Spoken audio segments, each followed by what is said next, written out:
Hi, it's Sandy Wyllie. Today we're going to talk about Jung's fear of abandonment.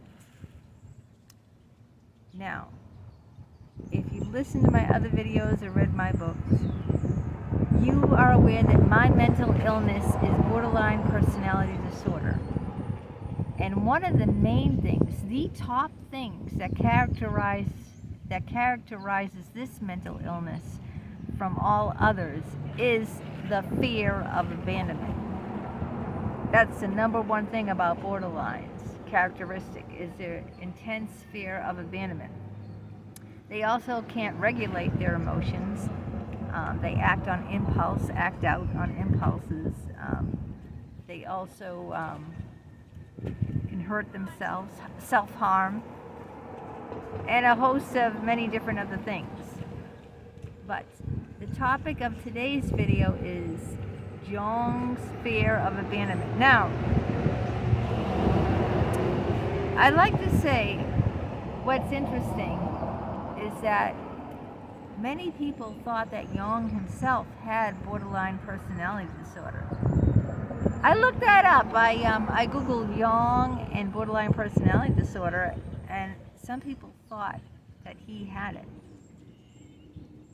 He was the first therapist to talk about the wounded healer archetypes. Now, he had all these different archetypes that he talked about.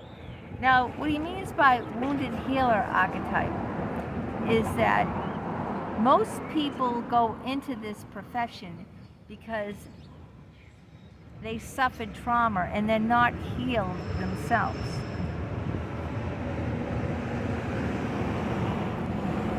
He's saying, I'm going to quote him, the analyst is compelled to treat patients because the analyst himself is wounded. Now, this was especially true with my 2-year sexual relationship with my psychologist, Dr. 𝗙𝗵𝗵𝗶𝗄. He was a wounded healer, and he did not get over his childhood trauma, and therefore he really couldn't help me because, I mean, you have to work through your own trauma before you can help someone else. That's the way it is. So, now here is a quote from Carl Jung. What defines you is who you become. I'm at Fallon Field Park on Rosendale Square in Rosendale, not too far from the square, just in case you want to, if you see people running by. It's a gorgeous 70-degree day in October, so here in Boston, Massachusetts. Carl Jung is saying if you don't know who you are, then you'll just go with the flow, you know? You won't put any effort into thinking or making decisions. You'll just follow your heart. And this is where you get in trouble, when you follow your heart. What happens is you get yourself into situations that copies the traumatic episodes in your past. I think I brought this to light about in another video about we become attracted to people in our present that resemble caretakers from our past. I have said that in other videos.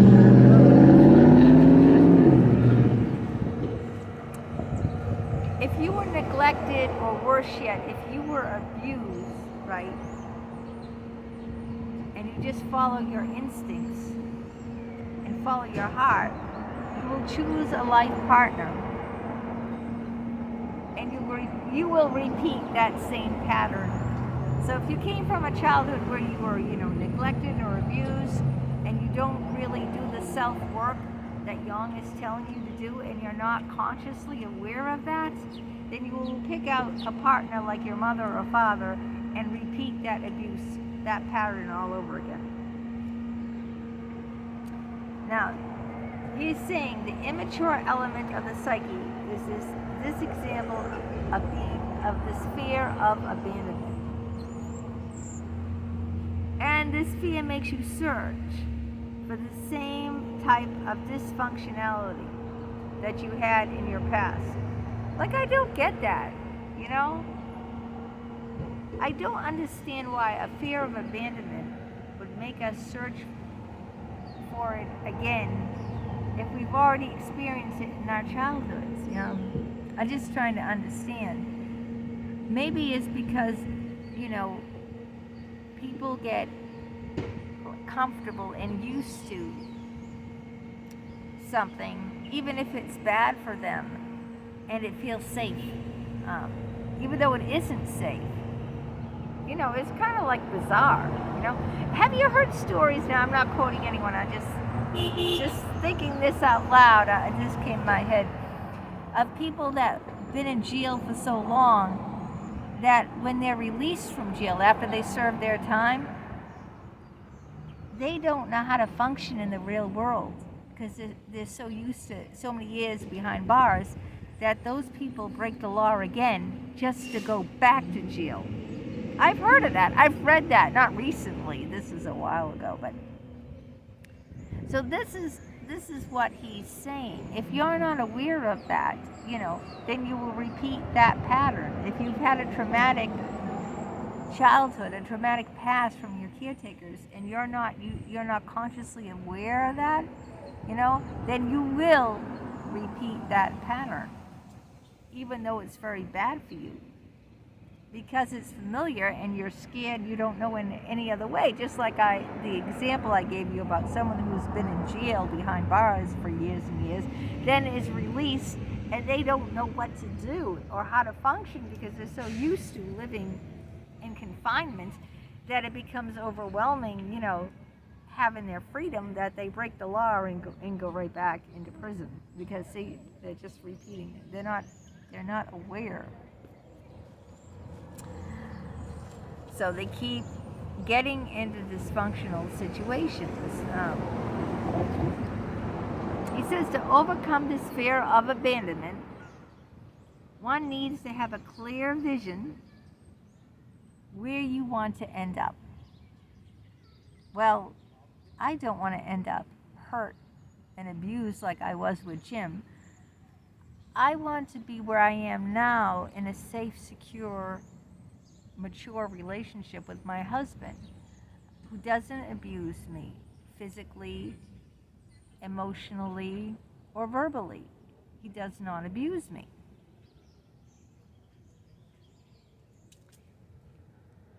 So I'm aware of when I become attracted to men and I just follow my heart like I did with Jim, then I'm going to end up repeating my childhood where I felt abandoned. My father left us when I was only like 2 years old. My mother was narcissistic and my father was schizophrenic, and he was in and out of mental hospitals, and they split up. He left, and I had a chaotic childhood. So I repeated that with Jim. I fell in love with someone, I guess, like my dad, you know. We talked about this, me and Jim, too. I fell in love with someone like that. But with my husband, I was much more logical, and I used my head, and I said, I don't want to, you know, when I was young, the first thing I wanted was security, you know, and peace. And my husband brought that to me in spades. He gave me security, and he gave me peace, and he was loyal. I didn't have to worry about being abandoned by my husband because he was nothing like my parents.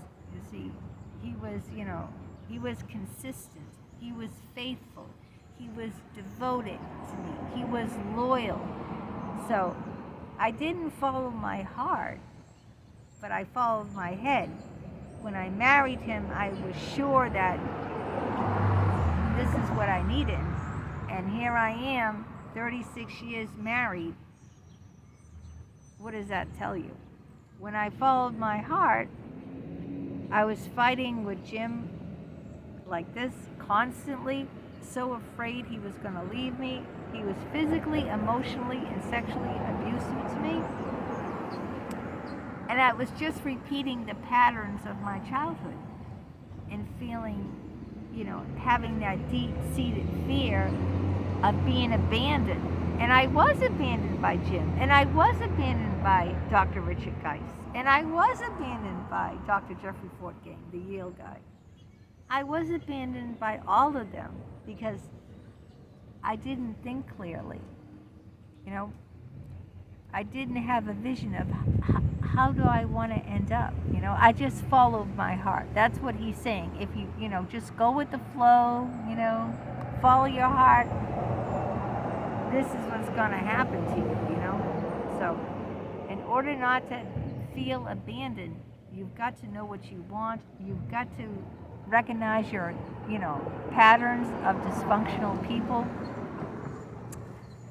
Focus on what you want to become. That's the whole thing. What do you need? What's going to give you a feeling of safety and security? You've got to be aware of your past. If you're not aware of that, then you're going to keep repeating it, and you're going to pick people who abandon you, and you're going to live in that fear because that feels safe. You're a prisoner. That's what you are. You're a prisoner to your past, like the person, the criminal that got out of jail. He didn't know, how to function like that. You have to.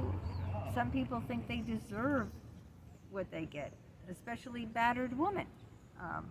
They'll say, "Oh, I deserve that. I shouldn't have bothered him. He was tired. I shouldn't, I should have had dinner on the table when he walked home," or whatever it is, because they're not thinking clearly. They're not telling themselves what they need. They're not recognizing these patterns. He goes into great detail about this, Jung. I really like Jung. Now I really feel closer to him because they said that he had borderline personality disorder. He was close friends with Sigmund Freud, but they had a big falling out, and I wonder what that was all about. I didn't go into reading the details about their falling out. I just pick up little tidbits here and there. I was just curious about borderline personality disorder, if Jung did any work on that. And when they said that, they think he had that, I was really fascinated. Yeah, I had no idea. See what you don't know? But so again, let me repeat what I'm quoting him now, word for word. Jung is saying, what defines you is who you want to become. That defines you. Who you want to become. And yeah, I want to become a YouTuber, a writer, a poet, and I'm an artist. I see myself as an artist, and that's how I define myself, through that lens. How do you define yourself?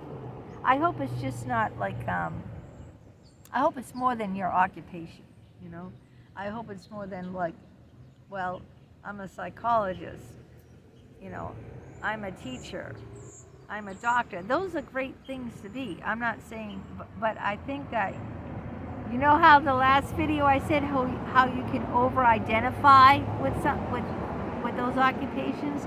You can over-identify, and I think I'm more well-rounded now that I'm closer to 60. I don't think I over-identify with, any one thing. I see myself as a creator, as an artist, as a writer, as a poet, as a mother, as a YouTuber, as a psychology, well, I can't say psychology major, but I do psychology videos, right? So, but I'm a blend of these things. I'm blended. I'm not just like one of them. But what he said about thinking clearly, just don't follow your heart, because if you just follow your heart, I mean, so many women do that. You know, they get goo eyes for a guy, and they say, I'm so in love, and you know, and then they don't want to be with a nice guy. So many, I mean, so many women have turned down my husband, because that's why he ended up with me, because I didn't turn him down, because my husband, you know, at that age, you know, 17, 18, he really looked like a nerd, you know. He, how do I just, he wasn't into sports. He had bangs, straight bangs like this, and wore glasses, and he was more into books. He didn't drink, he didn't smoke, he didn't go to clubs. You know, he was like, you know, he wasn't into sports. He was what you would call, instead of the jock, you would call the nerd. And he really wasn't that good looking.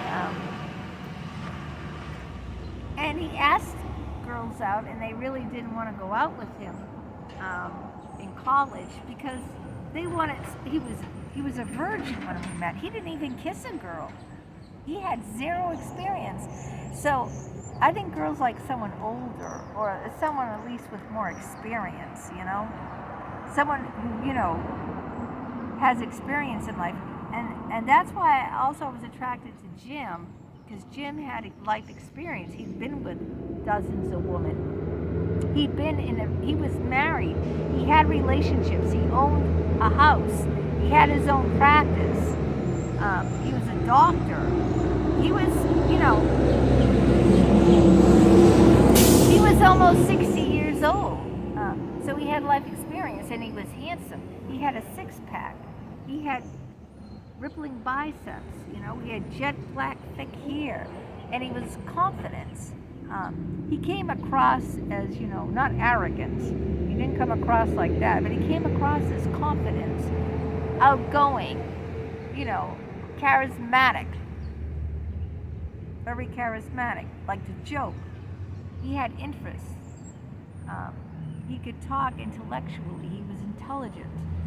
See, all these things, you know, combined made me fall head over heels in love, but I wasn't using my noggin. I was using my noggin with my husband. You know, he provided me the security I needed. You know, I had a clear picture of, I need someone who's loyal, faithful, consistent, secure, and those are things that Jim wasn't. He wasn't consistent, he wasn't loyal. See, so you need to have that clear vision. I'll say it again, what defines you is who you want to become. You have to know. You don't just, you know, follow your heart. That's what he's saying here. He's saying, you know, just don't go with the flow. Just don't follow your heart. That's exactly what he's saying, you know. When you choose your life partner, don't follow your heart. You'll risk ending up in the same household, copying the same traumatic situation. I'm quoting him. I've got it written down. That's, okay, I'm quoting the man. Okay, so he's telling you not to follow your heart. He's telling you, you know, think clearly. I did with my husband, and 36 years later, when I followed my heart, I ended up heartbroken. You know? Don't repeat the past. Okay. Until we meet next time, who knows where we'll end up. It's going to be gorgeous the next few days, so I'm going to do a lot of outdoor videos. You can, I guarantee that.